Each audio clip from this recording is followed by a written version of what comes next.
Hi, everyone. Thanks for tuning in to this Science on Google Plus Hanging on Air. This is part of a developmental science series where we're interviewing different developmental psychologists. The last one we had was Dr. Gideon Dieck, and we were talking about language development. And today we'll be talking with Dr. Lisa Pascara-Kovach on school violence and bullying. So I guess let's begin. Thank you for joining, Dr. Lisa. And Thanks if you for could having me. if you could begin just telling us a little bit about your educational background, your program of research, and how you got interested in bullying and school violence. Sure. My educational background, actually, I received my bachelor's degree in psychology from the University of Toledo.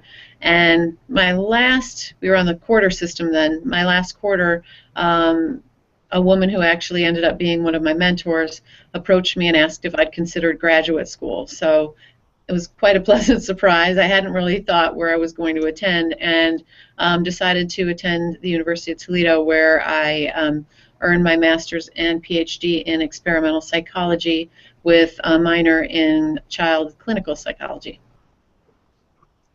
And my research, basically I was doing some work on infant attentional processes, looking at the role of auditory context, and I shifted gears actually shortly after Columbine occurred. It really struck me that we were seeing instances of targeted violence in schools. The reason why schools and what led to this particular type of location. And it led me to quite a bit of work that was done by the Secret Service and the FBI on their Safe Schools report.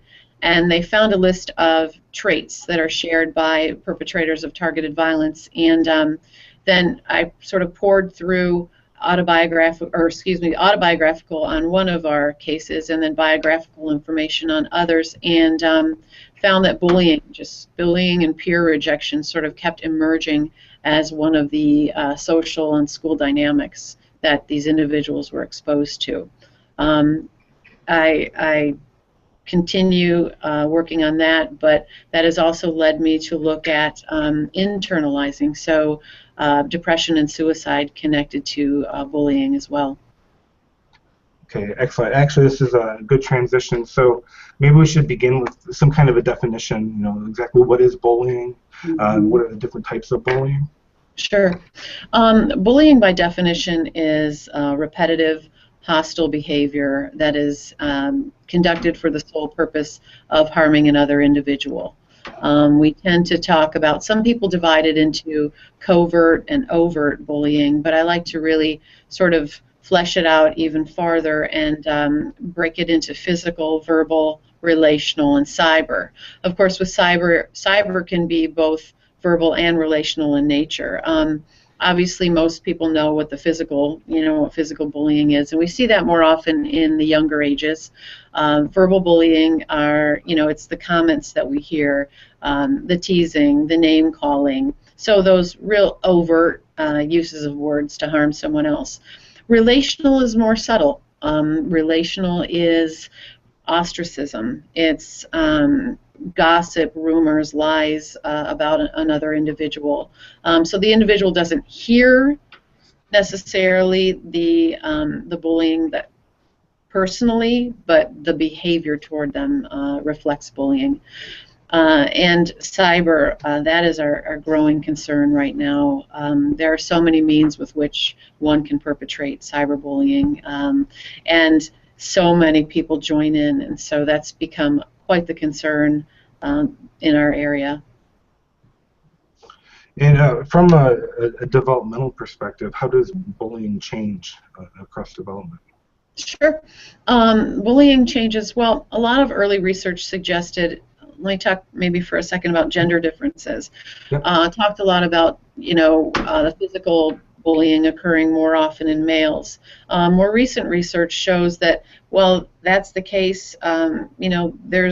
Females are gaining on males in terms of becoming increasingly physically aggressive.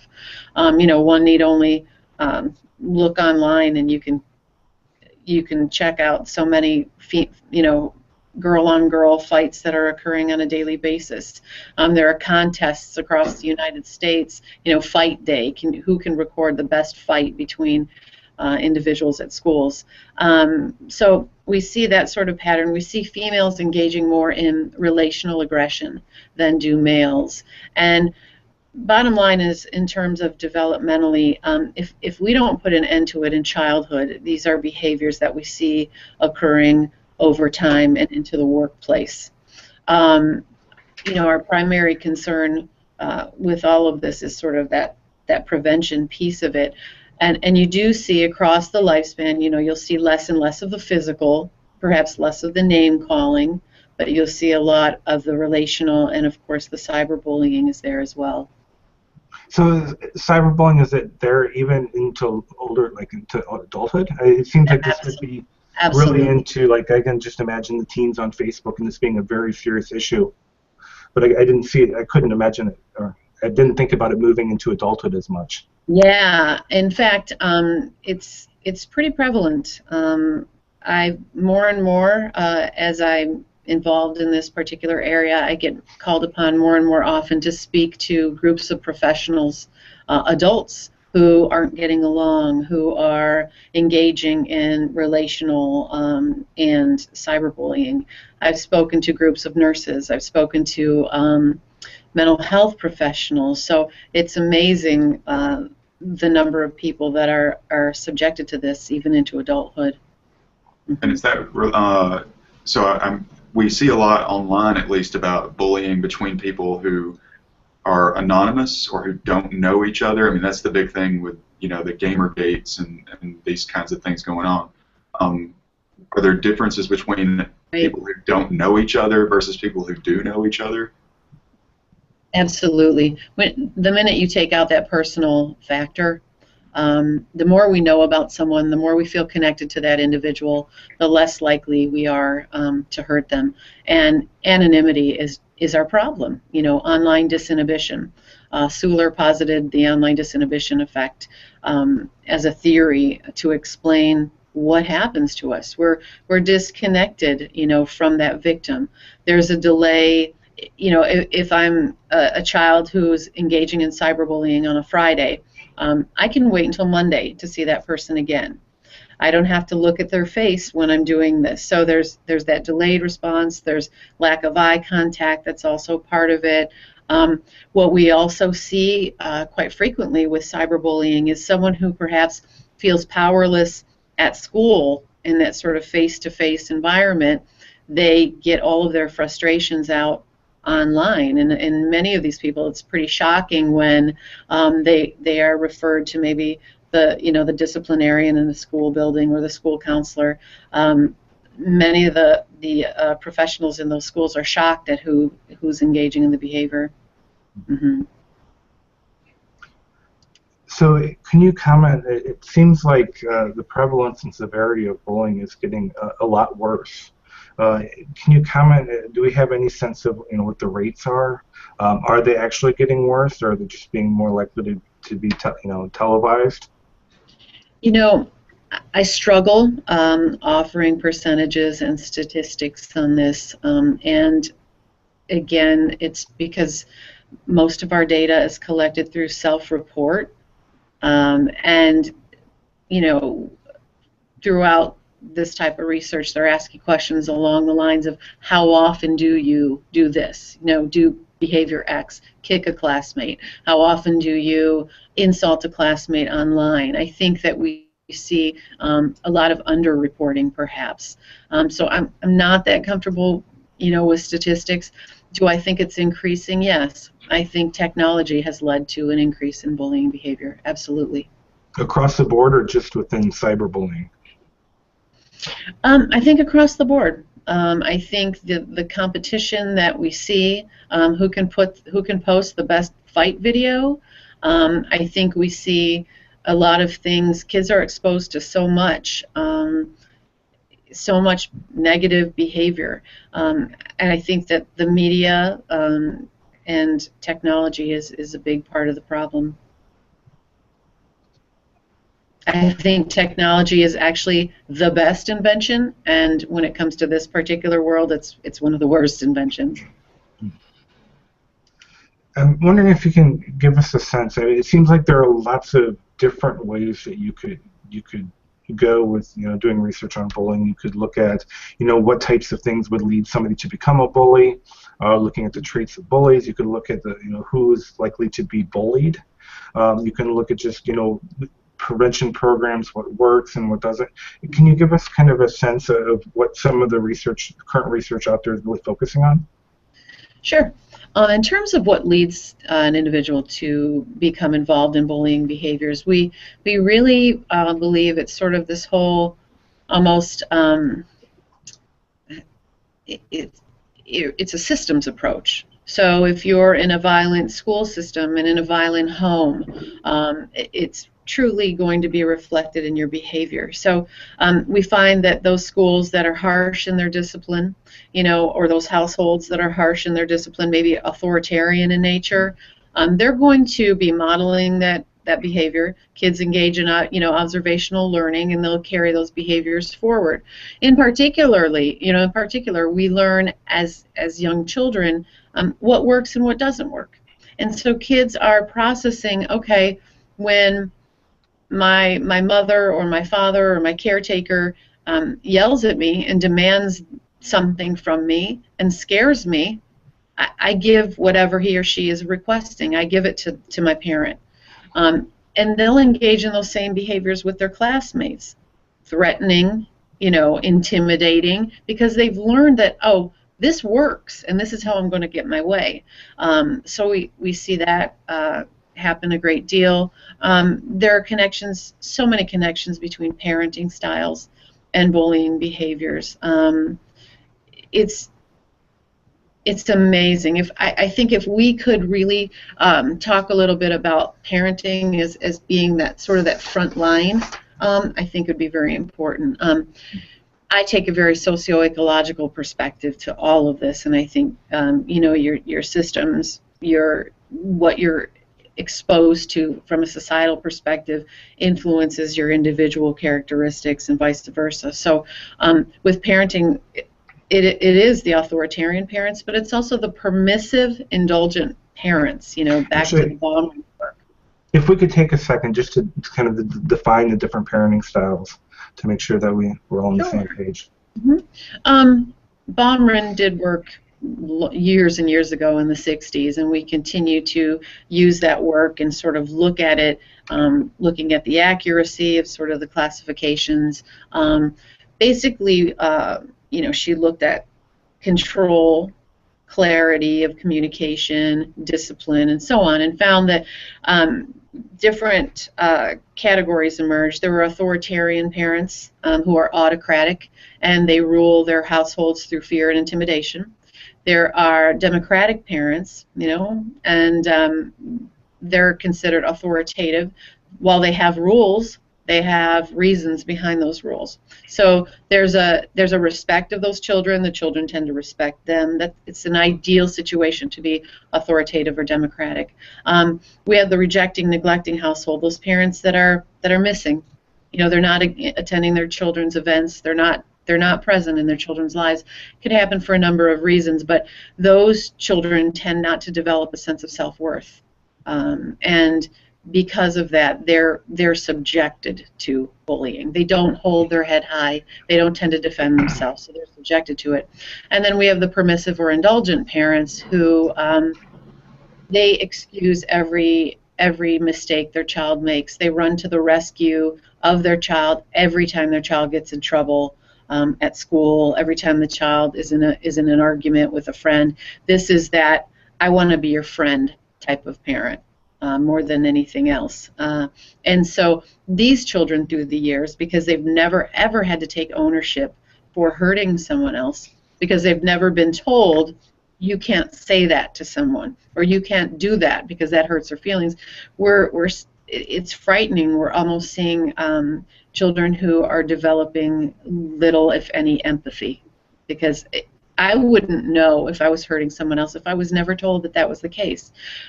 What we see with these permissive households is We see a great deal of the relational aggression.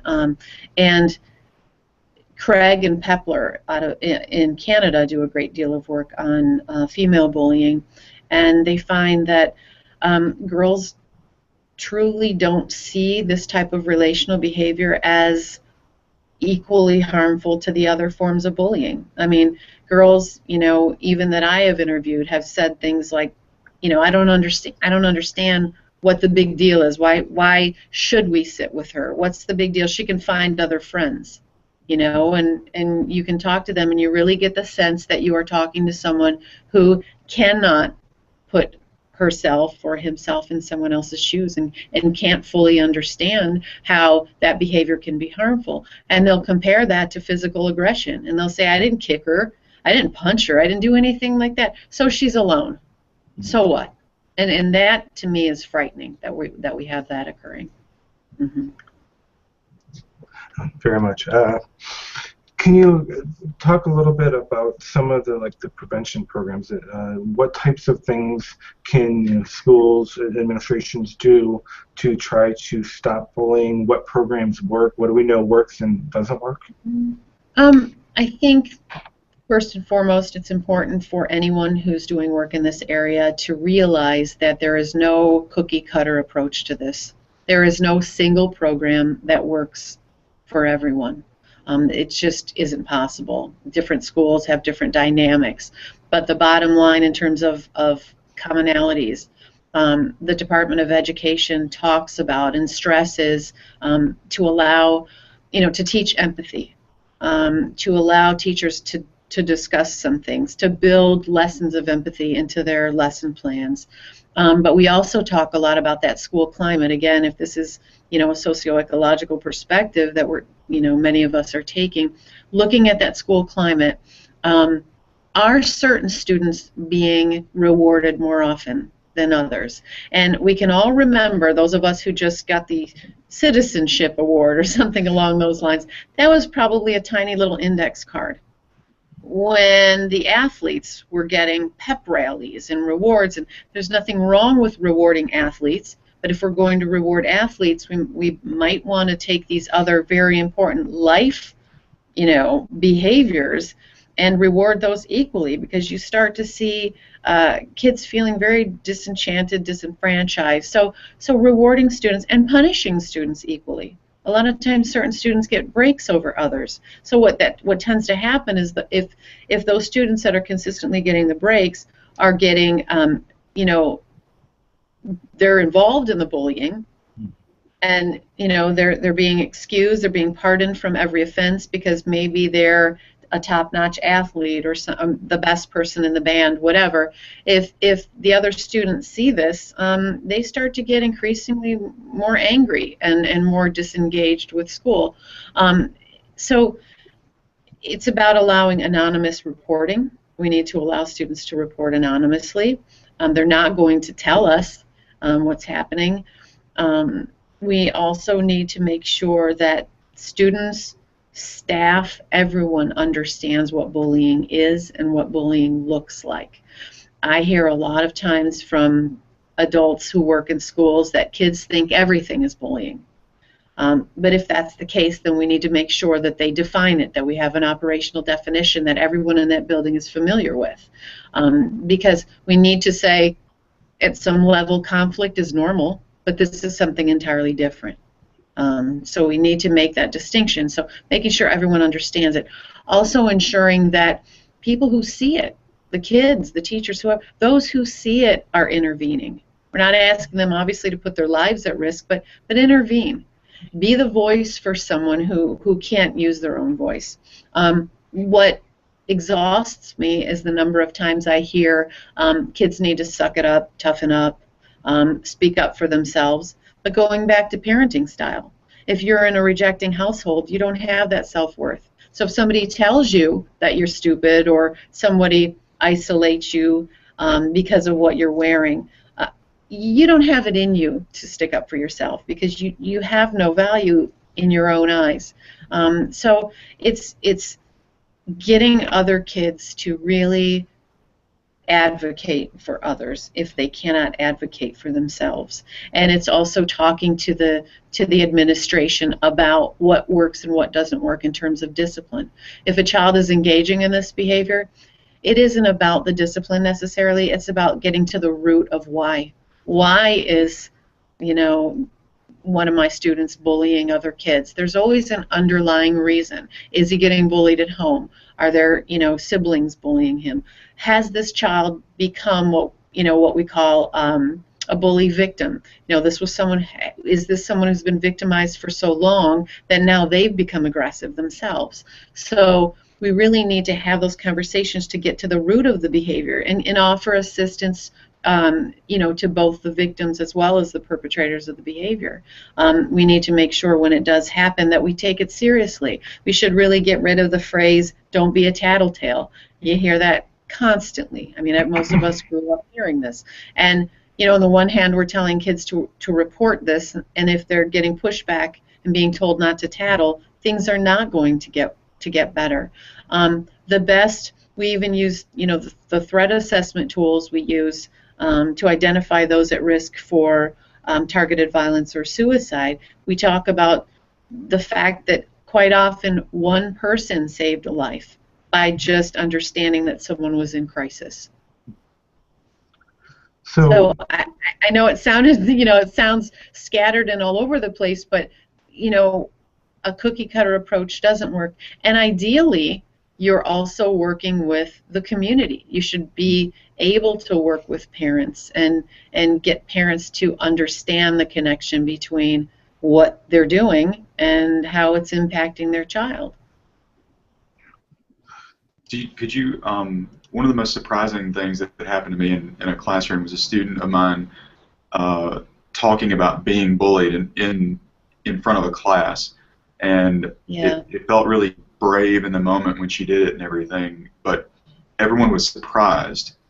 I think that someone would be willing to talk about it. Could you talk about the importance of getting the bullied to talk about the things that happen to them, and maybe what we can do to foster that and what value that might have?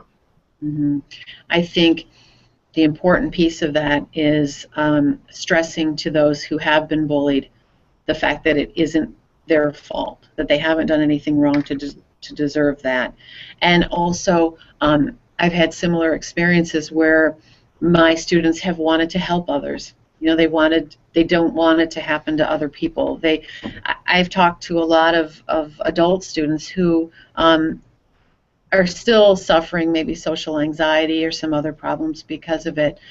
It really is getting that conversation about asking them to do this, if not for themselves, for someone else. And I think quite often they're willing to do that. We also absolutely have to keep stressing when those conversations occur. We have to keep getting those who are bullied to talk about how they survived. How did you survive this without doing something drastic? The side that I see often in working with families whose children have committed suicide, I see so much of this where the parents will tell you that they know with certainty that the situational trigger for the suicide was bullying. And so we have to have these conversations that this is a short span of your life. Say if it's happening in school, it's a short time, and it does get better. You will have choices of who your friends are and who you're surrounded by. We have to build the self-worth in those children who need it. So it's almost like an all-hands-on-deck approach. One of the families I'm working with now, it's a single father who lost his daughter to suicide. She was diabetic and was socially isolated and also cyberbullied because she was an elementary student and nobody understood diabetes. Everyone thought that they would catch it, and so they isolated her, and she took her own life. And this family, instead of, and I've worked with a lot of families who've gotten incredibly angry, and they're talking about suing a school district or getting revenge. This particular family wants none of that. It's telling her story, and her father feels with each time he tells her story to a group of students, or a group of adults, he feels like he's getting healed. He feels he's doing something to help her. So I think in talking about it, it's even healing, to those who've experienced it. We're starting to run out of time. Okay. And we've been talking about kind of research more generally. I'd like to end, if we can maybe focus more specifically on what research interest you have. If you could tell us a little bit about your research, a little bit about some of your initiatives working with the community, and how we can find you on the internet and learn more about what you do. Sure. Obviously, I talked a bit about parenting style, and I am very interested in the role that parents do play in this behavior. So I've written an article. It's in the e-Hearsay Journal, dedicated to children with hearing deficits, speech and language deficits, because that is a population that's targeted very frequently in schools. I did an article on parenting styles and their connection to bullying behaviors and what we need to do with that knowledge and information. I'm very, very consumed in terms of time with a different angle, and that's threat assessment. I mentioned that people have intervened when someone was suicidal or perhaps homicidal in the past, and we have known for a long, long time what those traits are, that somebody might be capable of an incident of targeted violence. We've known all of those common links, but nobody has wanted to talk about it. It's almost been a fear of profiling, and now the Department of Justice, the Department of Homeland Security, they're devoting dollars to this effort because we can stop these incidents. We can help these individuals. If they're disgruntled because of the school climate, we can talk to them about that. If they've been rejected, we can talk to those who are rejecting them. It's stressing and educating people in K through 12 settings, as well as on college campuses, on developing threat assessment teams. So if somebody is presenting themselves as aggressive in class, even in an online discussion group, particularly hostile, if artwork is somewhat disturbing, some of the things that we saw with Cho of Virginia Tech, some of what we saw, Eric Harris posted numerous things online, numerous things that people just sort of ignored. And when we see those signs, it's about having the type of discussion and intervention that offers them assistance, that prevents that type of tragedy if they seem to be on the track. What we see with school shootings and targeted violence, there are a number of phases. There's a planning phase. There's an ideation phase where they're thinking about it. There's a planning phase where they're developing this plan, and then they continue to go on with the final phase being implementation. The earlier we can get someone in that hierarchy, the better, the more likely we are to stop an incident. In the majority of incidents, the perpetrators told one or two individuals who did not report it. We're seeing more and more reporting because we're encouraging more of this threat assessment. So every school building, every college campus should have a threat assessment team. People who are trained, who know exactly how to intervene, exactly how to help that person. So we tend to encourage it. Being someone from maybe the student affairs, maybe the dean of students, but also a counselor, and also someone who's an expert on targeted violence should be on the panel. Someone from law enforcement. So we should have different people who come together who will develop a plan, a particular behavioral intervention plan for someone who's at risk. And again, really stressing the helping component of it. What we find out is suspension and expulsion tends to be what what we do with students who are threatening other students or who are scaring other students.